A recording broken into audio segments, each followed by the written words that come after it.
Hey everyone, welcome back to a brand new expanded deck profile video. Today we're going to be talking about a new force in the expanded format, and actually viable deck, believe it or not. Usually I talk about fun rogue decks.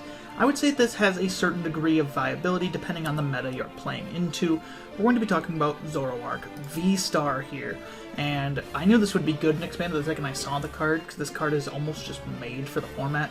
270 HP is pretty good. Obviously it's stage 1 technically because it involves from Hisuian Zoroark V, and the main build around it is the Ticking Curse attack, which does 50 for each of your Pokemon in play that has any damage counters on it.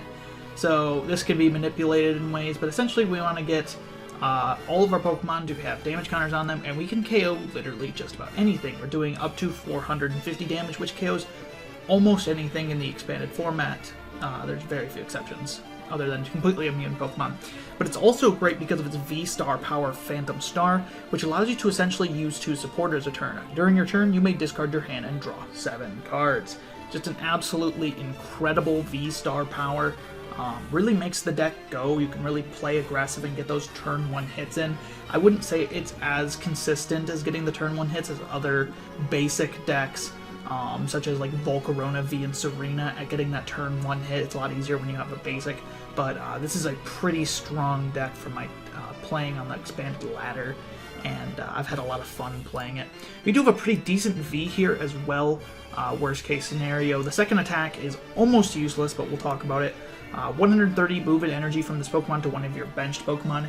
In a nightmare scenario, you could use this, but you're not using it. Don't use this attack ever. This is only worth 2 prizes, and the evolution is only worth 2 prizes, so you never want to have this in the active be attacking. The other attack, though, is actually somewhat good for free. No energy, very nice on the Hisuian Pokemon. Switch this Pokemon with one of your bench. 210 HP is also pretty good. But just doing 30 and switching to the bench, pretty strong. Sometimes set up some key math to hit a specific target if you're unable to get that damage. Just ramp over there naturally with your damage counters in play. This has worked pretty well. I like the Hisuian Zoroark V. Hopefully he gets a character super rare or alt art at some point in maybe V-STAR universe upcoming in Japan.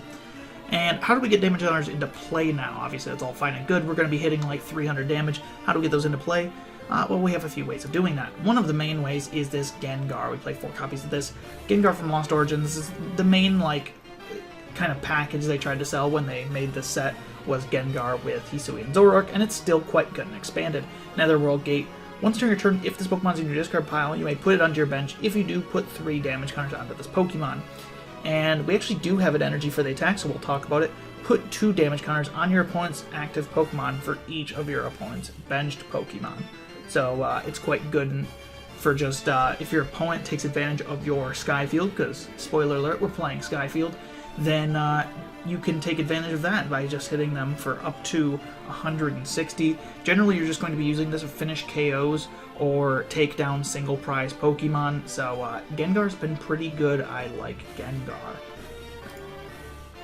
We play 4 copies of that. It's also great for when your Sky Field gets discarded, because you can just discard the Gengars and then get them back. Quite good. Cannot be turned off by Silent Lab, cannot be turned off by Path of the Peak, so it's just a great card. Absolutely love it. 2 retreats a bit scary though, so be careful for that. 1 copy of Spiritomb here from Unbroken Bonds, one of my favorite cards from the Sun and Moon era. Building Spite. Once during your turn, you may put 1 damage counter on this Pokemon. It's actually got a great attack too. Does 10 plus 30 for each damage counter on this Pokemon. Very cool. I like it. So this is actually, not only is it a way to get bench damage in, but this is more of an attacker, because if you just want to bench damage in, Gengar is really sufficient by itself and can run without Spiritomb unless it's prizing multiple copies. What Spiritomb's here to do is Spiritomb's here to also be a threat to hit, because obviously Gengar can hit some decent damage, but your opponent has to play into Gengar. Gengar at any point, or Spiritomb at any point in the game, is going to threaten a large damage amount, potentially up to 150 as it is, and then possibly even hitting for weakness, getting KOs on stuff like a Mew V. I think Mew VMAX is just a... no... Mew VMAX will get KO'd with this, yeah. Mew VMAX will get KO'd, Shadow Rider will get KO'd. I was doing some math in my head. I think, yeah, they'll both get KO'd, because it does 160 times 2, so there you go. Spiritomb, pretty good there. I haven't had that interaction come up with Shadow Rider before. I've just used it on a Mew, and I've killed that, so Very strong Spiritomb here. Love the artwork as well. And Anguish Cry is very good with this deck, especially since we're already having damage counters in play and we can move them around. How do we move them around? Glad you asked. We have Jynx here from, from Unified Minds. Attack is almost irrelevant. Don't use this. You can use it, but don't use it. 80 HP is pretty low, but that's fine. And it's got the Ominous Posture ability. Once during your turn, you may move one damage counter from one of your Pokemon to another one of your Pokemon. Basically, a poor man's version of the black and white Uniqueness that took second place at 2011 World, allowing you to move as often as you like, move damage around your Pokemon. This card was incredible. Jynx didn't see a ton of play. Did see play in Spiritomb decks, though, back in the day. And I used it in one of my personal favorite decks, Stunfisk from Unbroken Bonds, with Spiritomb playing on this combo. So the Jynx here is great because you can get Gengars in play and then move the damage off of those Gengar to other Pokemon. Obviously don't want to KO anything, so you want to be careful there, but you move it off to a Pokemon that doesn't have damage. For instance, oftentimes you're going to do it first onto Jynx because it's a Pokemon that your opponent doesn't really want to gust up, and it's a great Pokemon to put damage on, and yeah, you get extra damage in play because you have to have, it's not for like specific damage counters on Pokemon, it has to just be one on anything, so potentially you just want to have your entire board with like 10 damage ideally on it, except for if you don't need it, you don't want to keep it off your active.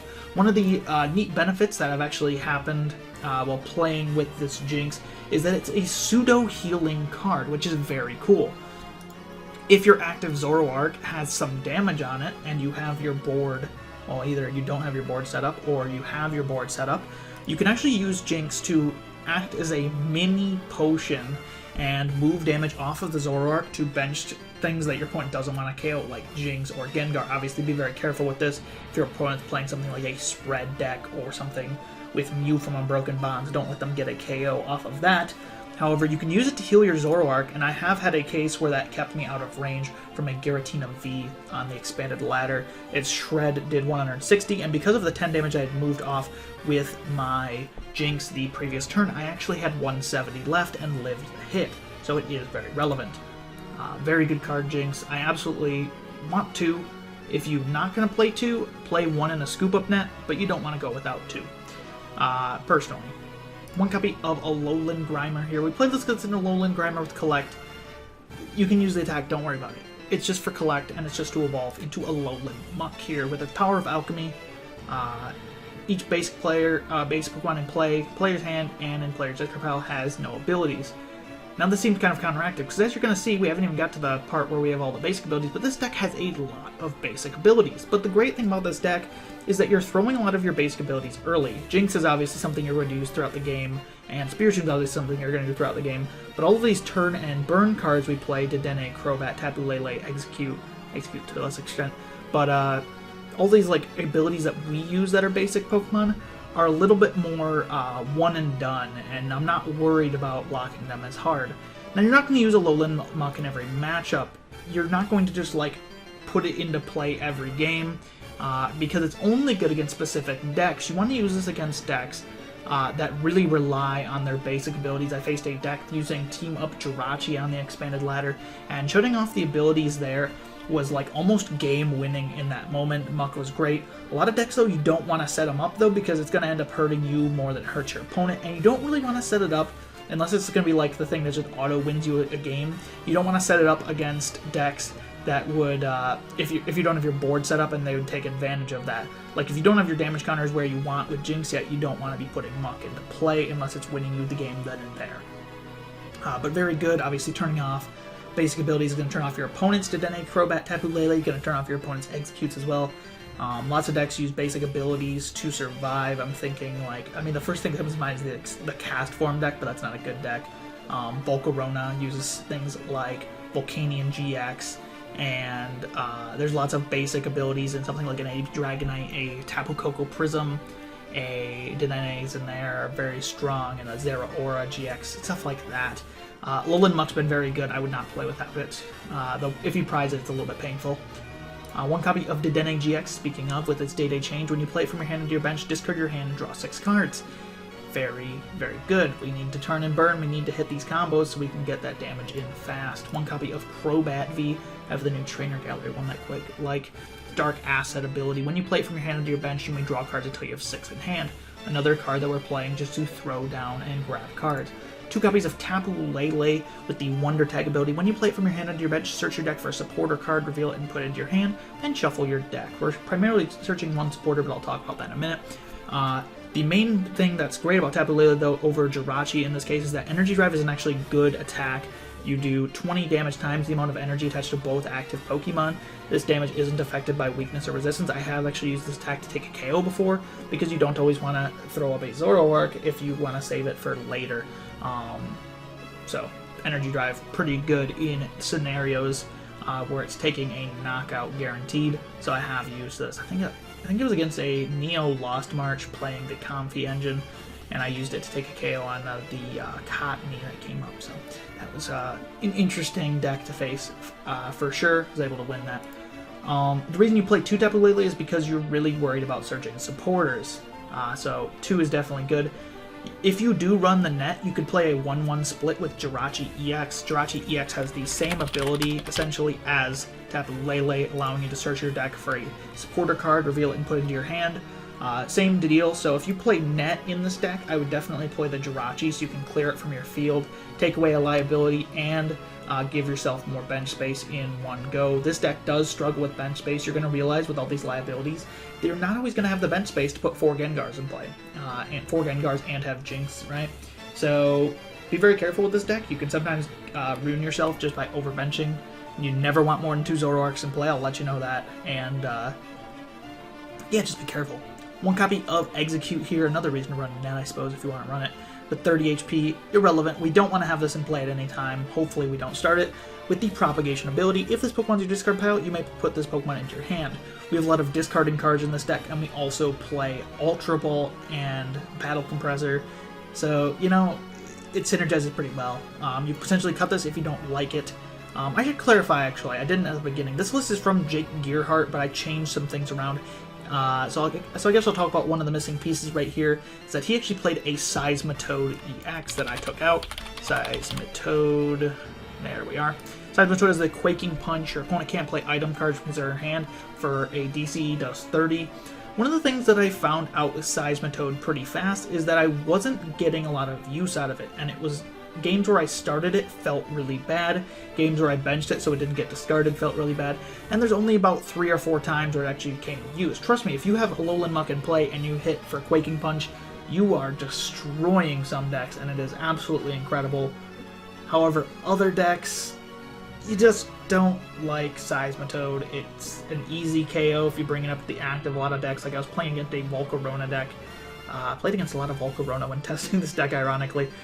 You don't usually see that too often, and I just ran into the situation where I Quaking Punched my opponent, and I'm like, alright, well, it does 60, it's pretty good, I need to buy a turn so I can get Zoroark in play, because they had the Gust on my Zoroark that last turn, and it was all for naught, because 180 HP is really not a lot to be attacking with nowadays if you're not getting a one-hit KO, and Seismitoad's not doing that. Potentially, you could run something else in the deck. There's, you know, you could run a Vikavolt with a Lightning Engine. I don't think it's worth running. You know, you just go without item lock, take the auto loss control. It's fine, honestly. I can deal with that.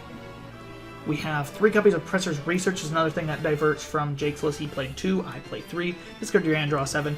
This deck, just every turn that it's not gusting or using Wally, it wants to be using Research, so playing 3 so you can find it early on is very strong. We have one copy of Guzma here. Switch from your opponent's bench with their active. Actually, it's 2. It is 2 copies.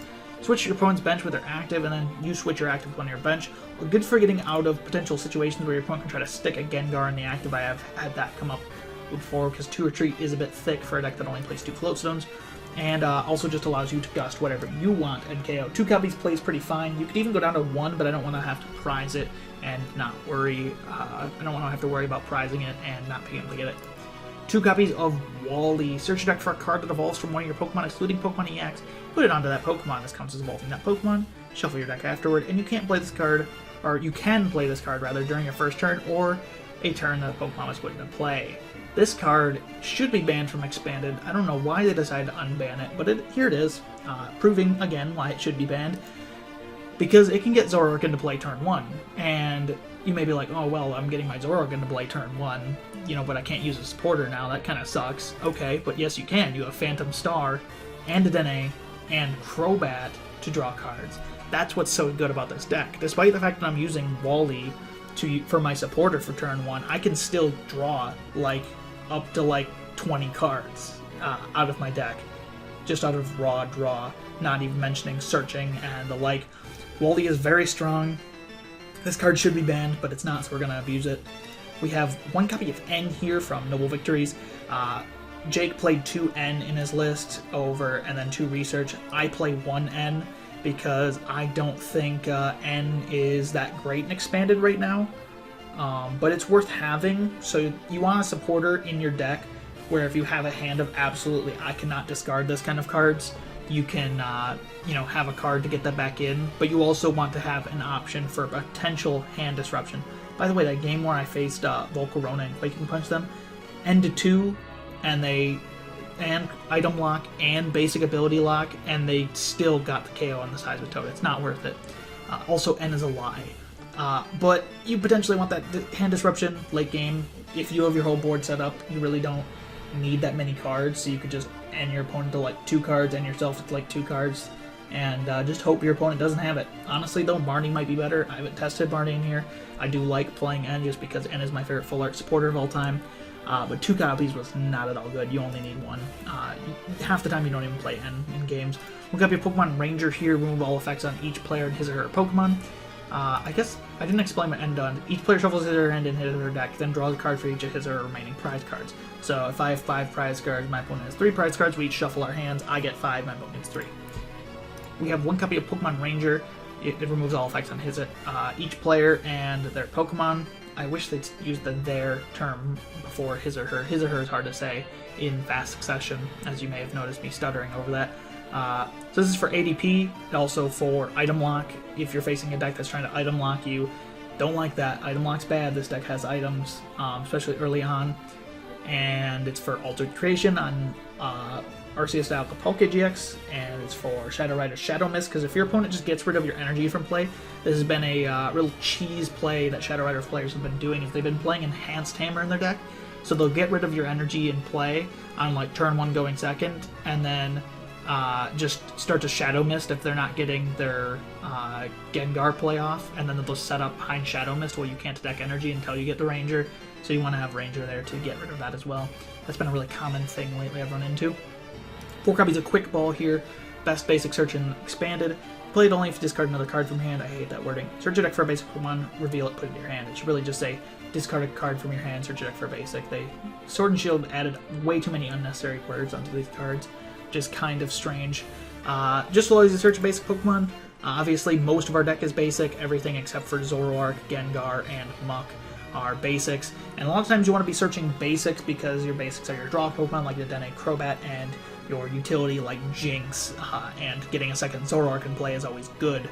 4 copies of Ultra Ball as well. I would not go any lower on these ball counts. Discard 2 cards from your hand, search your deck for a Pokemon, reveal it, put it into your hand. Allows you to search out any Pokemon in the deck. Notably, this deck has a lot of discard synergy because you want to be discarding these Gengars early on. And, you know, you also have a recovery item, so it's not too bad if you have to discard something important. Though don't try to discard too many energies early on, because that can be a little rough. 1 copy of Computer Search, discard 2 cards from your hand, search your deck for any card. This is our A-spec of choice. I could see a reason why you'd want to play Dowsing Machine for a 5th Sky Field potentially. I could see why you'd want to play Dowsing Machine, you know, just to give yourself more consistency. Maybe Life Dew even could be good here. Scoop Up Cyclone I could see the purpose for entirely, and honestly, if I was to switch Computer Search for anything, it'd probably be Scoop Up Cyclone.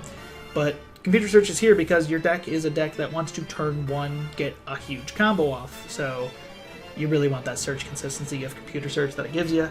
I would not play without it.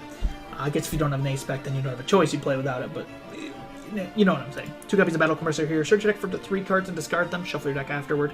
If there's any card I want to increase more counts of, honestly, it's Battle Compressor. It's been really lacking. Sometimes you have a hard time fighting it in the early game, but usually you can get rid of those Gengars if you just have them in hand, too. You're going to use the first one to get rid of like 2 Gengars and execute a lot of times, or 2 Gengars and a supporter to tech out with Verse Seeker. It's really just strong. I love Battle Compressor in this deck. Should it be banned from Expanded? Probably. However, it's very strong because you just hit search for any 3 cards, discard them, and in a deck where we need things in the discard, it's very good. Also allows you late game just to thin out pieces you don't need, like extra Wally or Ranger in a matchup where it's not relevant. 3 copies of Verse Seeker, put a support card from your pile into your hand. Just allows you to get back any of these supporters right here with Battle Compressor. That means it can also be teched out of the deck. If you Battle Compressor a supporter down, then Verse Seeker it back up. That's always a play in every expanded deck that plays these two. And obviously these supporters are very good, but we're only running like, what, 9 supporters? That's more than a lot of expanded decks, but it's also not going to be one there for every turn in a long, drawn-out game. And considering we're only playing like 1 copy of N and 2 copies of Guzma, in games against single-prize decks, you'll want to be reusing those, so Verse Seeker is always good. The 3 copies plays pretty fine. A lot of times I advocate for 4 copies, but 3 copies plays pretty fine here. 1 copy of Ordinary Rod. I'm still not sure if Ordinary Rod is the right recovery item, but I've been playing around with it a bit. I will say I do have a recommendation for this list if you want to take it a different direction, and you could swap out Ordinary Rod for Rescue Stretcher. You can also swap it out for Super Rod if you like Super Rod better. I do like Super Rod better most of the time, but I've actually been liking Ordinary Rod here to get back both basic energies and 2 Pokemon. But Super Rod, the reason I'm not playing Super Rod is because it forces you to do 3, so it's a little bit constringent on your Gengars in discard if you don't want to put them back, and you have to with Super Rod, whereas Ordinary Rod allows you to, choose up to. I really wish they'd print Super Rod with a modern wording like it was printed on Night Maintenance, because Super Rod, for any who don't know, works similar to Ordinary Rod. Ordinary Rod, by the way, choose 1 or both, shuffle up to 2 Pokemon, and shuffle up to 2 basic energy from your pile into your deck. Up to is the key word there. Super Rod forces you to shuffle 3 in any combination of Pokemon and basic energy, which it's technically 1 less than Ordinary Rod, so you just may say Ordinary Rod's better, but actually Super Rod's better for a lot of decks, depending on what you're playing, especially a lot of Stage 1 decks. What's weird is that Super Rod is worded that way, despite the fact that we had Night Maintenance back in the 2007 to 2011 period. Search your discard pile for up to 3. See, it has that up to there. It's Super Rod, but it has the up to wording. So I'm not sure why they worded Super Rod that way. Even the reprint of Super Rod in Breakthrough, I believe? No, yeah, Breakthrough. Says shuffle 3 still. I'm not sure why the wording's like that. I really hope that we get a reprint of Super Rod soon, and they fix that fallacy. Really gross. I don't like it. Again, though, if you want to switch this to Rescue Stretcher, you want to switch this to Super Rod, all good options. 1 copy of Special Charge here. Shuffle 2 Special Energy from your pile into your deck. Jake also didn't play this in his list. I think this is pretty good.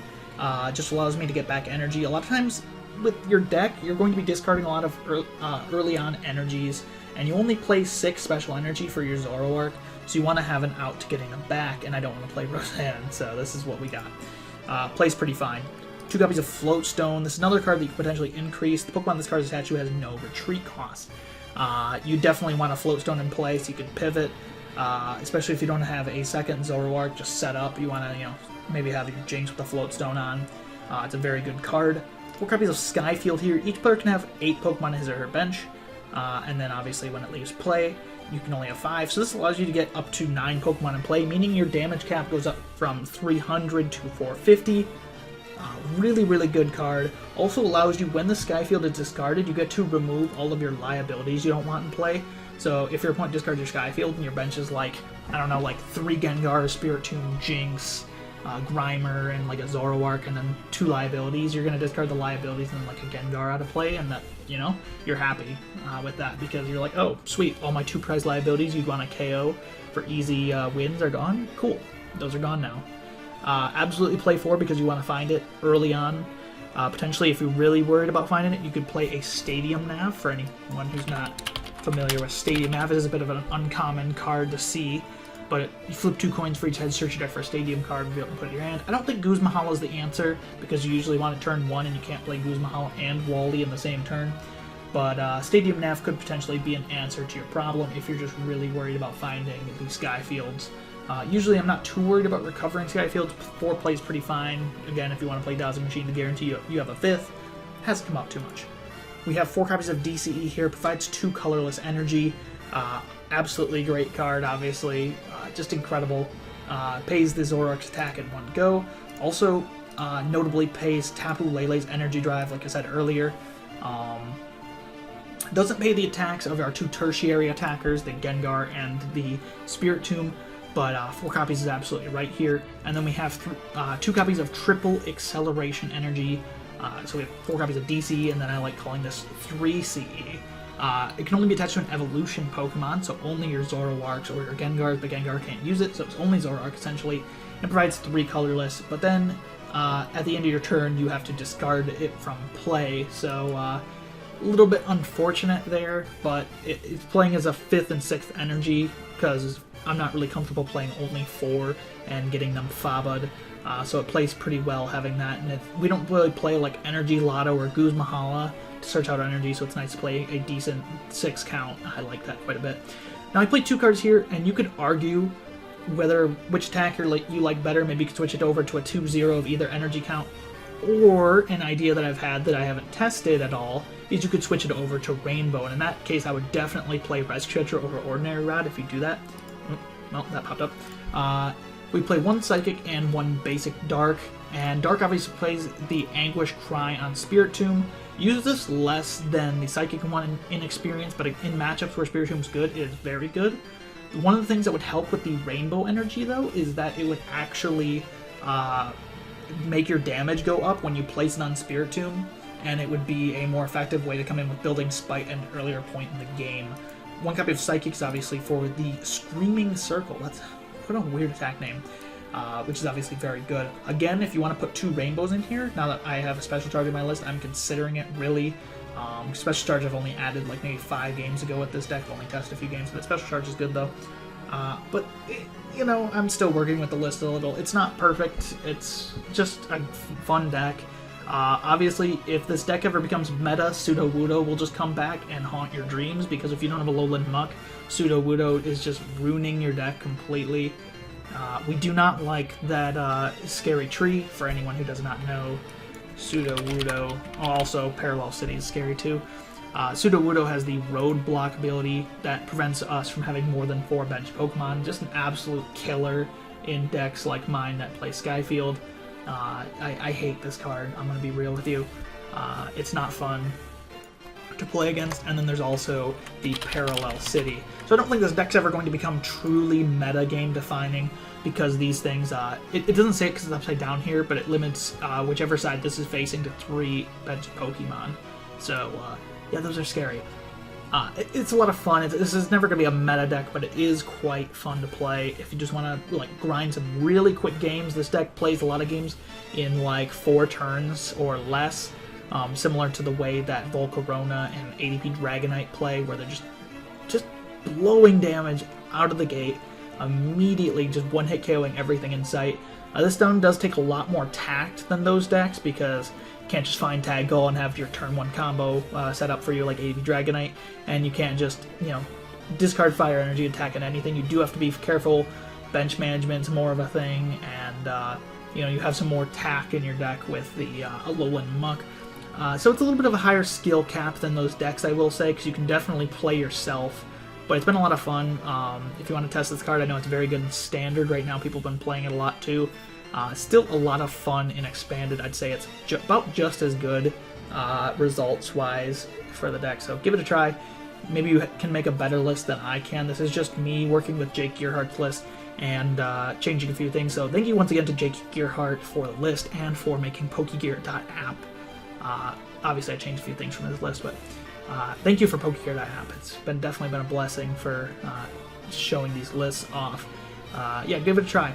Thank you all so much for watching. If you enjoy expanded deck profiles, potentially check out my other ones. I make lots of expanded deck profiles because that's all I play on PTC shows, Expanded and Legacy, so check those out. If you like tabletop gameplay, I do retro tabletop gameplay videos, so give those a check out as well, because I do lots of cool stuff like 2010 and 2011 HGSS NVI and 2014. We got some Sumlot videos from 2018. Potentially maybe some 2017 Nationals format, hopefully soon. As I put more decks together, we'll get more formats going in those retro gameplay videos. But check those out, they're a lot of fun to make. Thank you all so much for watching. Sorry this video went on going a little bit long this time. I'll see you.